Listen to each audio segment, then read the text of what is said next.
El Imperio Romano fue el tercer periodo de la antigua civilización romana. El primer periodo fue la monarquía y el segundo la república. Repasemos muy brevemente el origen de Roma.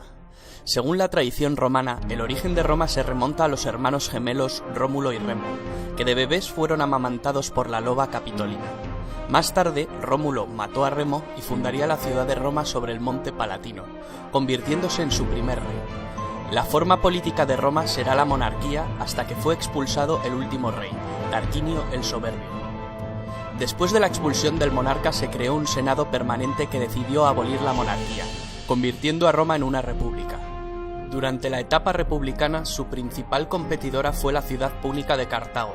Las guerras púnicas llevaron a Roma a salir de sus fronteras naturales, en la península itálica, y a adquirir poco a poco nuevos dominios que debía administrar, como Sicilia, Cerdeña, Córcega, Hispania y Liria. Fue en ese momento, al comienzo mismo de la República, cuando las conocidas siglas SPQR, Senatus Populus Quae Romanus, algo así como el Senado y el pueblo romano, se convirtieron en el símbolo de Roma. Roma se hizo con el control de la cuenca mediterránea. Los dominios se hicieron tan extensos que pronto fueron difícilmente gobernables por un senado incapaz de moverse de la capital ni de tomar decisiones con rapidez. Así fue como surgieron personajes ambiciosos como el general Julio César, quien no solo amplió los dominios de Roma conquistando la Galia, sino que desafió la autoridad del Senado romano y reveló la importancia que tenía poseer la autoridad sobre las tropas para obtener rédito político. Tras la guerra civil que lo enfrentó a Pompeyo y al Senado, César se había erigido en mandatario absoluto de Roma y se había hecho nombrar Dictator Perpetuus.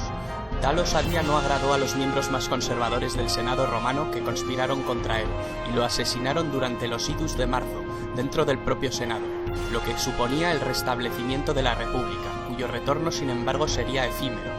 El precedente no pasó desapercibido para el joven hijo adoptivo de César, Octavio, quien se convirtió años más tarde en el primer emperador de Roma, tras derrotar en el campo de batalla primero a los asesinos de César y más tarde a su antiguo aliado, Marco Antonio, unido a la reina Cleopatra de Egipto, en una ambiciosa alianza para conquistar Roma.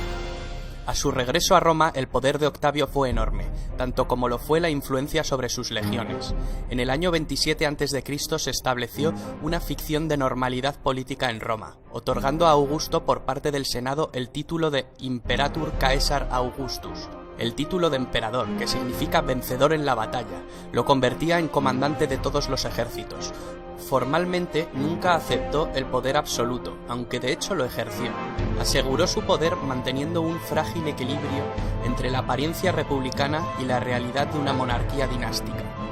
Los primeros emperadores desde Augusto hasta la muerte de Nerón, es decir, entre el 27 a.C. y el 68 después de Cristo, formaron la dinastía Julio-Claudia. El reinado de Nerón se asocia comúnmente a la tiranía y a la extravagancia. Se lo recuerda por una serie de ejecuciones sistemáticas, incluyendo la de su propia madre y sobre todo por la creencia generalizada de que mientras Roma ardía en un gran incendio, él lo contemplaba desde la distancia tocando la lira. Tras el periodo del 68 al 69, el año de los 4 emperadores, dio paso a la dinastía Flavia. A los Flavios le sucedieron la dinastía de los Antoninos, que trajeron la época dorada. En esta época, a lo largo del siglo II, el imperio alcanza su máximo esplendor. Destacar la figura del emperador Trajano, nacido en Hispania. Fue el primer emperador romano nacido en una provincia de Roma. Fue un gobernante eficaz y querido por su pueblo. Bajo su reinado el imperio alcanzó su máxima expansión. El último de los llamados 5 buenos emperadores de la dinastía antonina fue Marco Aurelio, al que le sucedió su hijo natural Cómodo, con el que reaparecerían muchos de los problemas previamente presentes en cuanto a sucesiones e inestabilidad. Tras el asesinato de Cómodo por su guardia pretoriana, el imperio se sumió en una época de confrontación civil, tras la que asumió el trono Septimio Severo, quien instauró la dinastía Severa, que termina con Alejandro Severo.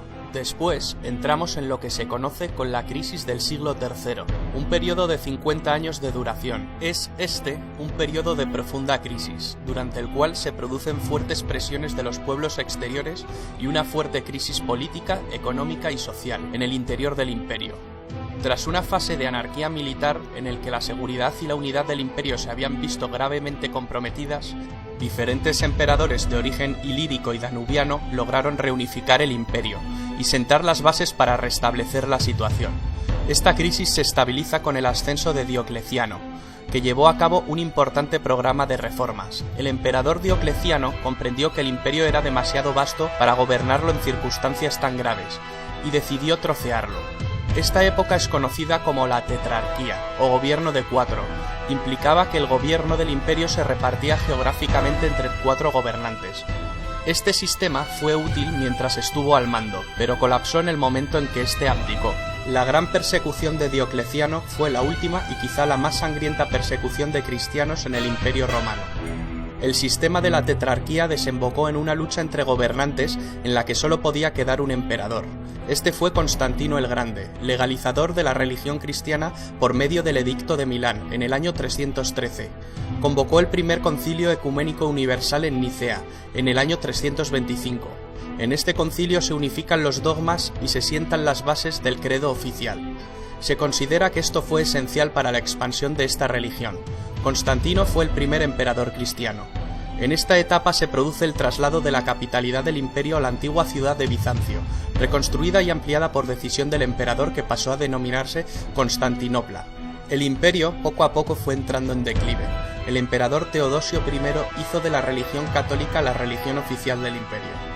Tras su muerte, en el año 395, llega por fin la división administrativa del Imperio Romano en 2 mitades repartidas entre sus 2 hijos. Arcadio recibió el Imperio de Oriente y Honorio recibió el de Occidente. El Imperio Romano de Occidente, terriblemente desgastado tras las incansables incursiones bárbaras, el malestar social por la mala gestión de las tierras y el cristianismo, desapareció en el año 476, fecha en la que se inicia la Edad Media. El Imperio Romano de Oriente perduró cerca de 1000 años más, con el nombre de Imperio Bizantino. El Imperio Bizantino, que acaba adoptando el idioma griego, sobrevivió hasta el año 1453, fecha de la caída de Constantinopla, la actual Estambul. Con el colapso del Imperio Bizantino, último vestigio del Imperio Romano de Oriente, finaliza la Edad Media, dando inicio a la Edad Moderna. El Imperio Romano en su época dorada estuvo en constante expansión, pero dentro de las fronteras del imperio reinaba la paz, lo que se conoció como Pax Romana, que permitió al imperio alcanzar su máximo desarrollo económico, comercial y territorial. En la cúspide de su poder, el Imperio Romano dominaba 3 continentes y numerosas urbes. Allí donde conquistaba, construía. La mayor evidencia del poderío del Imperio Romano es quizá su arquitectura y su ingeniería. Anfiteatros donde se presenciaban espectáculos de luchas de gladiadores, circos donde se realizaban carreras de cuadrigas, teatros que vieron representaciones de tragedias y comedias, termas, acueductos, calzadas, templos para los dioses, basílicas para administrar justicia. Porque no solo nos dejaron un gran legado arquitectónico, una de las mayores herencias fue quizá el derecho romano, uno de los más importantes cuerpos de legislación de la humanidad, y sin duda alguna el primero de Occidente y base del derecho actual. El Imperio Romano consiguió dominar una vasta extensión territorial, con unas mismas costumbres, un mismo modus vivendi para una ciudadanía multiétnica. Este dominio territorial no fue posible sin el ejército más poderoso del mundo, y sus unidades de infantería, las legiones.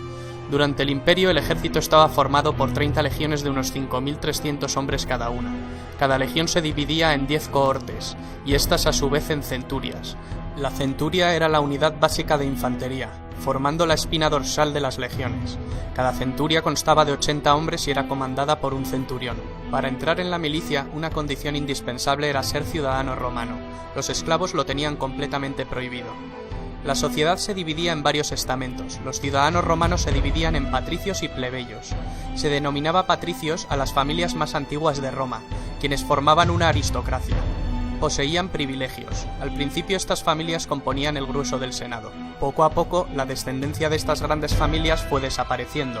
Con el paso del tiempo, el término patricio dejó de tener el significado que se le había dado hasta entonces, para significar aristócrata o poderoso, pero sin distinción de sangre. Los plebeyos solían ser campesinos, artesanos, comerciantes, y también constituían el grueso del ejército. Luego estaban los esclavos. Los esclavos no tenían derechos de ningún tipo. Normalmente eran prisioneros de guerra. El número de esclavos en Roma llegó a ser enorme con la expansión del imperio. Se les obligaba a hacer los trabajos más duros. Se puede decir que su destino dependía de la benevolencia o crueldad de su amo. Muchos de estos esclavos eran utilizados para satisfacer las ansias de diversión del emperador y del pueblo. Los esclavos podían ganar su libertad de diversos modos. A los esclavos liberados se les llamaba libertos. Para bien o para mal, Roma está enraizada en nuestras tradiciones políticas, culturales y literarias, en nuestra forma de pensar. Es imposible entender la idiosincrasia de Occidente sin la civilización romana.